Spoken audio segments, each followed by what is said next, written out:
Bonjour, c'est Ursule. On est le 16 janvier 2026. Bienvenue à Vie et Miséricorde. Alors, ce qui se voit et versus ce qui ne se voit pas. Amen. Notre texte se trouve dans 2 Corinthiens 4, le verset 18. C'est dit, parce que nous regardons non point aux choses visibles, mais à celles qui sont invisibles. Car les choses visibles sont passagères et les invisibles sont éternelles. Amen. Le Seigneur nous appelle à regarder aux choses qui sont invisibles. Alors on peut s'arrêter pour dire, mais comment regarder aux choses qui sont invisibles? Parce qu'on ne les voit pas, on ne sait pas, c'est où? C'est effectivement ça, la vie de la foi. Marcher avec Jésus, c'est enlever notre regard de ce que nos yeux voient et de les porter sur Jésus-Christ, que nos yeux ne voient pas physiquement, mais de croire à ce qu'il a dit qu'il ferait pour nous, de croire de ce qu'il a dit qu'il est pour nous, et d'avancer comme un aveugle, sachant que c'est lui qui nous conduit. Alors, le fait de regarder aux choses visibles nous garde sur le terre-à-terre, nous garde attachés à ce monde, et on n'arrive pas à décoller. Et le Seigneur aimerait qu'on enlève notre regard de tout ce que nous vivons et que nous les fixons sur ce que nos yeux ne voient pas et puis ce sur quoi nous aspirons, ce que nous attendons, ce que Dieu nous a promis à travers le Seigneur Jésus-Christ. Et dans Colossiens 3, nous sommes encouragés par ces paroles de notre Dieu. Colossiens 3, voilà ce qui est dit. Je vais le lire. Et Colossiens 3, excusez-moi, excusez le bruit des feuilles. C'est dit, si donc vous êtes ressuscités avec Christ, cherchez les choses d'en haut où Christ est assis à la droite de Dieu. Affectionnez-vous aux choses d'en haut et non à celles qui sont sur la terre, car vous êtes morts et votre vie est cachée en Christ, en Dieu. Votre vie est cachée avec Christ et Dieu. Quand Christ, votre vie paraîtra, alors vous paraîtrez aussi avec lui dans la gloire. Pourquoi? Parce que on aura passé notre temps rivé vers le haut, c'est-à-dire en direction de notre Dieu. Évidemment, ce n'est pas le fait de garder la tête tournée vers le ciel, c'est pas ça. Ça veut dire que notre focus ne doit pas être sur les choses de cette terre.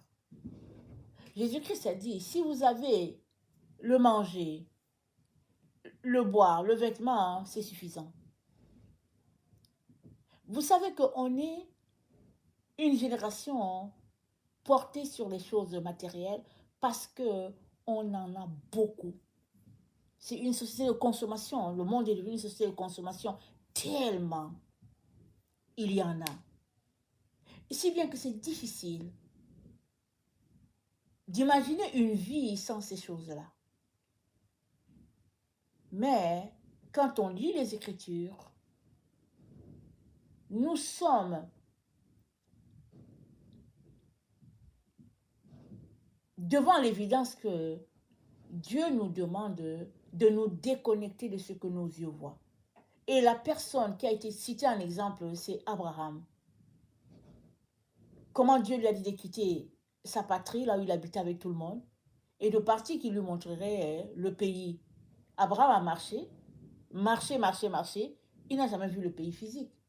Et Dieu lui a dit, l'endroit où tu es là, où tu es arrivé là, je vais donner ça à tes enfants, mais après 400 ans, ils seront esclaves en Égypte.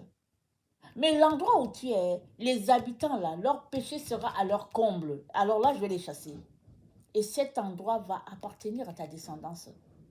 Pour toujours. Et cet endroit, ta descendance, qu'est-ce que Dieu a dit? Ta descendance seront comme les étoiles du ciel, comme le sable de la mer. Pour dire que la descendance d'Abraham sera nombreuse. Mais ce n'est pas la descendance par la chair. Parce que la descendance par la chair, ce fut Ismaël, mais c'est la descendance par l'esprit, c'est-à-dire que celle-là qui marche par la foi. C'est-à-dire, toi et moi, nous sommes inclus dedans, même si nous ne venons pas directement de la maison d'Abraham. Alors, tout cela, c'est pour dire que si tu as donné ta vie à Jésus, alors Jésus-Christ t'invite aujourd'hui à changer ton mode de fonctionnement. Ne reste pas rivé sur les choses de cette terre. Mais accroche-toi à celles-là que tes yeux ne voient pas. Et ces choses-là, tu les trouves où? Dans la présence de Dieu. Amen. Tu les trouves dans la présence de Dieu. D'abord, si tu as donné ta vie à Jésus, sache que Jésus-Christ va te manquer. Parce que tu ne le vois pas physiquement, tu as besoin d'être avec lui. Alors, tu seras tourné vers là où il est. 2, si tu as donné ta vie à Jésus, toutes ces choses qui sont sur la terre, c'est dit, on vient de le lire, elles sont passagères.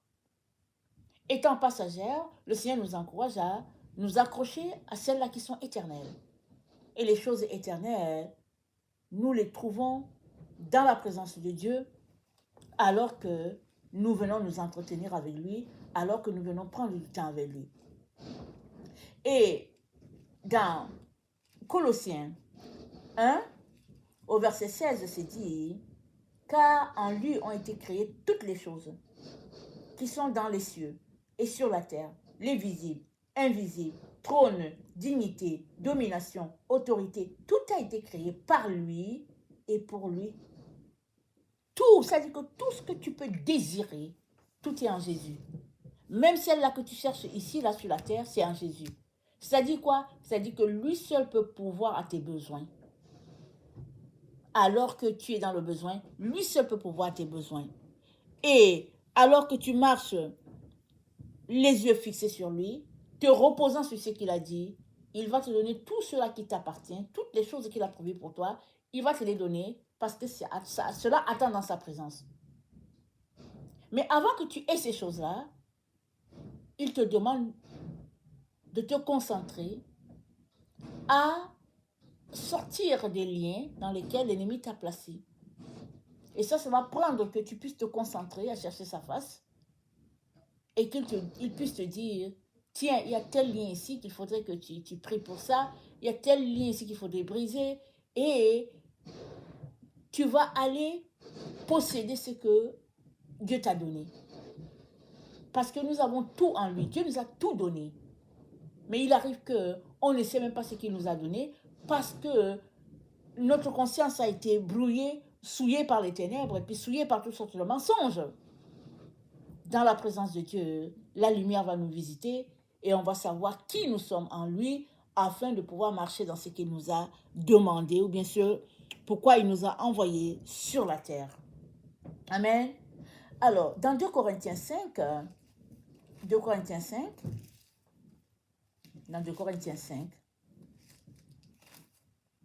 c'est dit, nous savons en effet que si cette tente où nous habitons sur la terre est détruite, nous avons dans le ciel un édifice qui est l'ouvrage de Dieu, une demeure éternelle qui n'a pas été faite de main d'homme. Voilà pourquoi nous avons les yeux rivés vers le ciel. Il dit, affectionnez-vous des choses qui sont en haut. Pourquoi? Parce que la demeure que Dieu a pour nous, elle est faite d'un édifice qui n'est pas de notre matière sur la terre. Et cet édifice, c'est la présence de Dieu, l'endroit où Dieu demeure.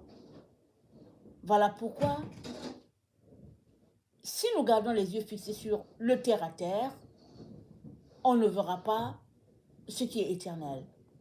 Dieu nous encourage donc de garder notre focus sur ce qui est éternel parce que c'est là le point final de toute personne. Amen. Tout le combat de la marche que nous avons sur cette terre revient à garder notre focus sur ce qui est éternel, sur ce qui est au ciel. Parce que l'ennemi fait tout pour nous tirer vers le bas, c'est-à-dire pour nous pointer les choses de la terre, la richesse de la terre, les biens matériels de la terre, le confort de la terre, tout. Et c'est ça qui est valorisé. Mais Dieu nous dit, laissez ces choses-là. Ça, c'est temporel. Concentrez-vous sur ce qui est éternel. Et c'est ça, la finalité de toute chose. Je viens donc nous encourager, parce que je sais que ce n'est pas évident. Souvent, hein, on manque de patience. On veut avoir la chose tout de suite. Mais très souvent, Dieu se comporte envers nous comme il s'est comporté envers Abraham. Il a dit à Abraham, je vais te montrer la cité. Mais ce n'est que longtemps après que Abraham a compris qu'il s'agissait de la cité céleste. Alors, combien de temps ça lui a pris avant de comprendre, on ne sait pas. Mais dans Genèse, il a une expérience avec Dieu où Dieu lui dit de compter, de regarder les étoiles. Et Dieu lui dit, tes enfants seront comme ça.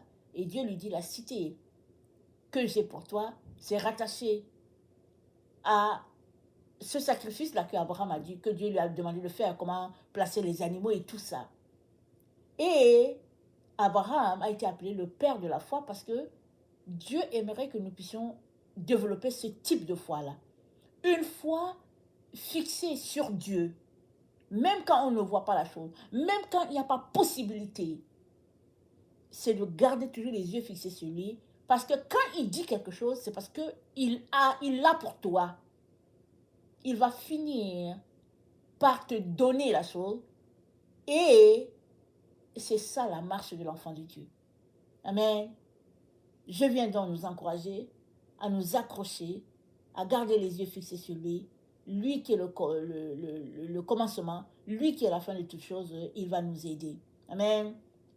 À nous déconnecter des choses terrestres pour les concentrer sur ce qui est céleste. Amen.